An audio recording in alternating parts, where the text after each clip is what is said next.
14th of August 2015, the southern Malaysian state of Johor.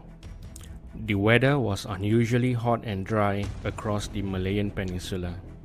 As a result of this, water levels in Johor's Sungai Layang fell critically low. With a crisis looming, the Johor government sent a request to Singapore, asking to be supplied with at least 6 million gallons more of treated water per day. This additional supply of treated water was provided over the next few days, and additional water has been provided again whenever there was dry weather. Wait a minute, shouldn't it be the other way around?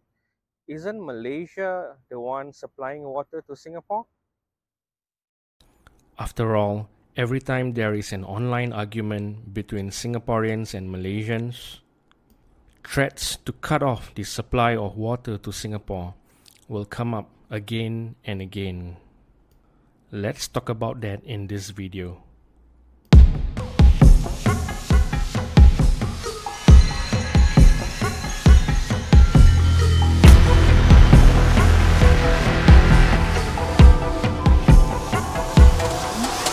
Singapore and Malaysia, two countries that existed as one but separated by political ideology in 1965. But although they separated, Malaysia continued to supply Singapore with raw water.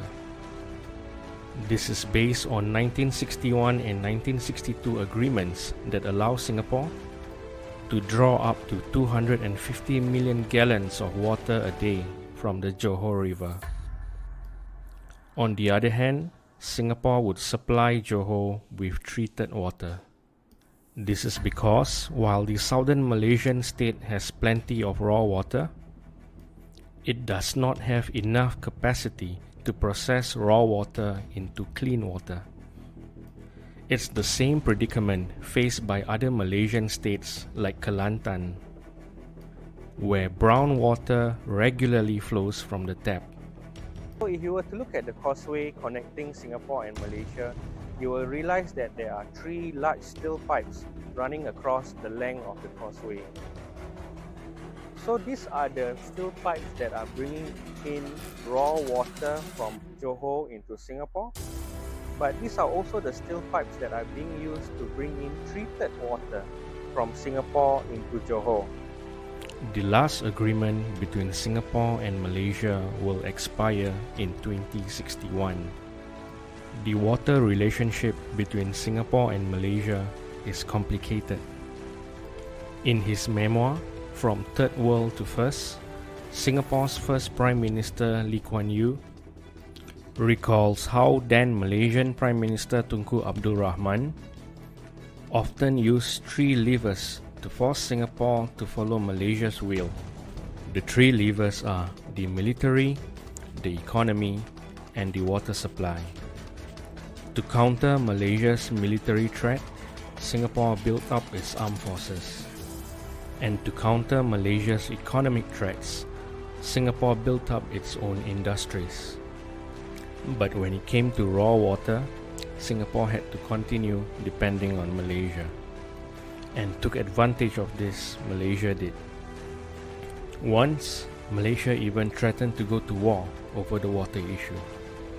For Singapore, it was clear something needed to be done. Between 1980 and 2020, Singapore took drastic steps to secure its water supply. Singapore turned 2/3 of the island into a water catchment area. Rivers were turned into reservoirs, including what is now the Marina Barrage. Singapore also began to harness reverse osmosis technology, and now turns its sewage water into clean water. Known as New Water, it is recognized by the United Nations Water Agency as a model for other water-stressed countries. New Water will one day supply up to 55% of Singapore's water needs. The treated water that Singapore supplies to Malaysia also includes New Water. And as it is surrounded by the sea, Singapore also adopted desalination. Singapore now operates 5 desalination plants, which are weatherproof to phenomena such as El Nino. These plants will soon supply up to 30% of Singapore's water needs. Even more desalination plants will be built in the near future. In 1965, Singapore imported more than 50% of its water from Malaysia. By 2023, this has dropped to less than 25%. And the amount of water that Singapore imports from Malaysia is reducing every year. Singapore is now on track to be self-sufficient for its water supply well before 2061. And in a few years, Singapore will no longer need to depend on Malaysia for raw water. But it's a different story in Malaysia.